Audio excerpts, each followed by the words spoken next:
Muy buenos días a todas y todos, autoridades, amigos. Después de esta última intervención quizás convendría callar, como para innovar y esperar que el silencio pudiese hablar por uno. Pero quizás precisamente a partir de esto es interesante también tensionar algunos de estos elementos que se han ido presentando. Se ha hablado precisamente del saber en este ámbito. Fíjense ustedes que, así como el colega viene de la biología, yo vengo de la filosofía. La palabra saber, si usted le cambia, ¿cierto?, una vocal, explica muy bien lo que pretende originariamente. Sabor. Sabor. El saber entendido originalmente es eso, es una condición vital, existencial. No es conocimiento, es vivencia. Cuando hablamos de saber de la paz, hablamos de eso, de vivir la paz, de estar inserta en ella. Es una condición de la cual no se escapa, es una condición en la que se está, en la que se busca. No es un estado, es un proceso, es un horizonte y una senda, un camino. Pero también no es menos cierto recordar en este sentido que gran parte de nuestros anhelos de una América insurrecta, diría nuestro Pablo Neruda, una América de las venas abiertas, también está asentada más bien sobre expectativas que realidades. No es menos cierto que la comunión de nuestras etnias originarias no fue tal. Los incas llegaron hasta la Araucanía y ahí no pudieron seguir avanzando, los mapuches no lo permitieron. Y así sucesivamente. Nuestras etnias también tienen el tema del sacrificio incorporado como una violencia simbólica, que sin duda tiene que ver también con las expectativas. Yo insistiría en que estamos en una América con la expectativa de la paz, precisamente, con la expectativa de la comunión, pero con la dificultad que tiene, y ya lo dijeron, el lenguaje. Porque entendemos el lenguaje no es cualquier cosa, el lenguaje es el habitar del pensar. Es el habitar del pensar. El lenguaje es, ¿cierto?, la forma de estar instalado en un mundo. Por eso que no es fácil comprender al otro que tiene un lenguaje distinto, porque precisamente tiene una concepción diferente. Y cada vez que intentamos trastocarlo a nuestro lenguaje, lo que estamos haciendo es traicionar, interpretar, traducir y traicionar, como dirían en el antiguo latín. En ese sentido, la dificultad es mayor aún. Y cada vez que lo tratamos de entender, insisto, los traicionamos. Un ejemplo es nuestro país. Cuando a las etnias mapuche se le intentan dar títulos de dominio para que tengan sus tierras, lo que se hace es con el concepto europecéntrico, ¿cierto?, europeo, de las tierras, del dominio, del trabajo, ese concepto muy lockeano de que aquel que trabaja la tierra es dueño de la tierra, otorgársela. Y por lo tanto, para nuestros conceptos, ellos no tenían tierra. No es cierto, su concepción era otra. Era totalmente otra, era la de la comunidad. Ellos no necesitan demarcaciones y cada vez que se les entrega una tierra con demarcaciones, matan la comunidad. Se mata la identidad, se mata esa instalación vital, se rompe con ese tejido social. Por eso que nos cuesta entender. Y nos va a costar permanentemente entender. Lo mismo ocurre en la perspectiva económica. Lo mismo. Las cooperativas y otros funcionamientos. Es interesante algunas experiencias, por ejemplo, en el Ecuador, cómo han ido funcionando con algunas comunidades indígenas, pero desde ellos, no desde nosotros. Ahí también tenemos un desafío. Tenemos un desafío enorme en este ámbito porque nuestras políticas y reformas en América Latina, desde los 90 y desde que comienzan a recuperarse las democracias, tienen que luchar en primera instancia con lo que significa la instalación precisamente de estructuras que estructuran a la vez, estructura estructurante, diría un Bourdieu, una cultura. Y no es tan fácil salir de de esas estructuras de dominio, de esas estructuras de miedo, de terror que quedaron instaladas, dados nuestros regímenes totalitarios, dictatoriales, en toda nuestra América. Hasta el día de hoy, en Argentina se hace un trabajo muy interesante en esta línea sobre el miedo y el terror, y en Chile, cómo sigue siendo el miedo y el terror parte, ¿cierto?, del anclaje simbólico del cual es muy difícil salir, incluso las generaciones que no lo vivieron.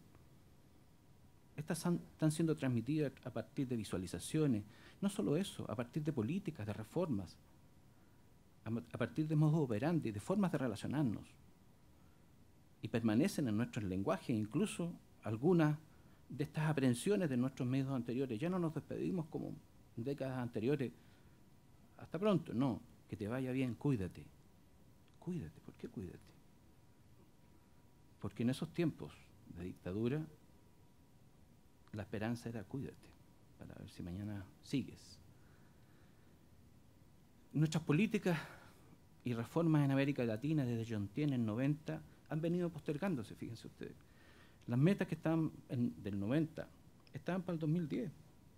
El 2010 ya pasó, hace 6 años. Uno revisa nuevamente las políticas de UNESCO y se plantearon ahora para el 2030. Varias de ellas son las mismas, es decir, no las logramos, no hemos ido alcanzando. Incluso por ahí hay títulos sugerentes de algunas investigaciones que dicen, ¿quién responde por las reformas en América Latina? Pero eso también tiene que ver con una concepción malentendida de que solo si educación cambia, cambia todo. No es así. También es una forma de enajenación. También es una forma de alteración de la conciencia. También es una perspectiva ideológica que de alguna forma u otra, ¿cierto?, logra producir los efectos de mantener un dominio y un statu quo tal y como está. Porque no es solo la educación, es la salud, es el ámbito político, es el ámbito jurídico. Hay estructuras jurídicas en toda nuestra América Latina que responden hace 100 años o más atrás y no se cambian. Y ustedes saben lo que cuesta cambiar una ley en nuestro país, 14, 20 años, de cosas que son obvias. Obvias. Pero eso está también en nuestro tejido. Hacer una cultura de la paz significa precisamente entender que esto es un problema sistémico, de todos estos otros ámbitos sociales, de forma tal que las otras perspectivas, las otras dimensiones, los otros campos no se desresponsabilicen, porque de lo contrario es muy fácil. Y hoy día encontramos el discurso en los profesores, ya sea del sistema escolar o del sistema universitario. No es tan solo eso, es mucho más que eso. Pero también nosotros como universidades tenemos una corresponsabilidad, hay que decirlo. Y tenemos penas, ahí diríamos, tenemos una culpa. Porque tampoco hemos pensado, tampoco hemos interpelado, diríamos, esta interpelación profunda y mantenemos algunas actitudes que tampoco son proclives a la cultura de la paz. Ninguno de nosotros puede desconocer, por ejemplo, que todavía en muchas universidades hay verdaderas tribus académicas, como dicen, ¿cierto?, que hacen no solo una vigilancia epistemológica sobre sus objetos, sino que se cierran sobre sus objetos, se clausuran sobre sus objetos y no permiten avanzar, no permiten dialogar, generan estigmatizaciones del otro y de los otros y de sus propios colegas. Y en estos ámbitos de poder surgen incluso comunidades que dicen, no, es que nosotros debiéramos gobernar la universidad. Sí, porque nosotros somos ciencia. Ellos no. Eso nos favorece. Las instituciones universitarias hemos tenido una gran responsabilidad también en esta ausencia de diálogo, porque el diálogo ha estado carente al interior de nuestra propia comunidad. Y estas propias universidades también no han sido capaces de trastocar y olvidar. Fíjense que en Chile, durante mucho tiempo, ¿cierto?, y todavía vigente, el estudiante no puede tener participación en el gobierno universitario. Y muchos lo entienden así. En el caso de nuestra universidad no, tuvimos que burlar la ley porque desde siempre, por origen, tienen derecho a voz y voto.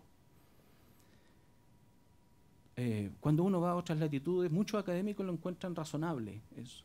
Pero todo el mundo olvida que Bolonia, la primera universidad, fueron estudiantes los que gobernaban la universidad. Posteriormente aparece un claustro académico, pero eran estudiantes. En fin, en este ámbito, en esta dificultad, en este desafío que hemos vivido, que se ha ido instalando y que vemos a diario, en el fondo también, lamentablemente en nuestra América, que muchas veces el tema de la corrupción, de la desigualdad, sigue siendo en nuestra región una de las más fuertes del mundo. ¿Ya? Hemos aumentado en cobertura en el ámbito de educación, sí, claro, sí, de todas formas, en todo orden. En Chile, por ejemplo, desde el 80 en adelante se triplicó el ingreso a la educación superior, pero la cobertura no es el problema.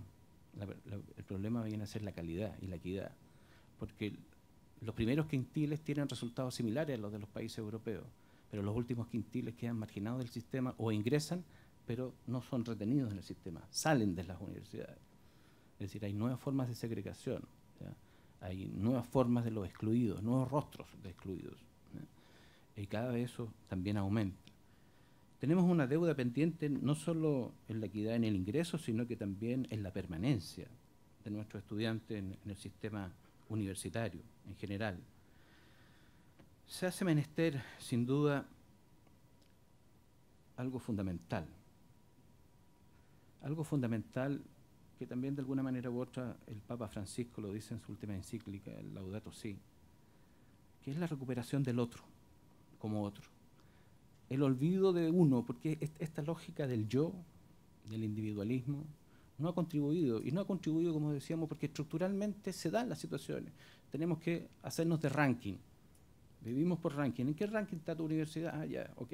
Mientras más arriba del ranking, más alejado, más diferente se es. O sea, mientras mejor sea la distancia, de alguna manera, eso permite distinción.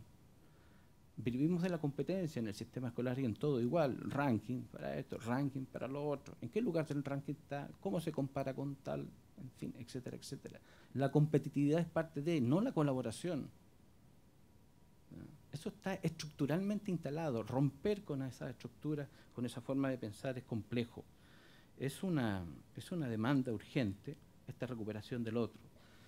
Para cerrar, el Papa Francisco dice en relación a estos temas, debería ser una mirada distinta, un pensamiento, una política, un programa educativo, un estilo de vida y una espiritualidad que conformen una resistencia ante el avance del paradigma tecnocrático. Se vuelve actual la necesidad imperiosa del humanismo, que de por sí convoca los distintos saberes, también en el económico, hacia una mirada más integral e integradora. La interdependencia nos obliga a pensar en un solo mundo, en un proyecto común. Muchas gracias.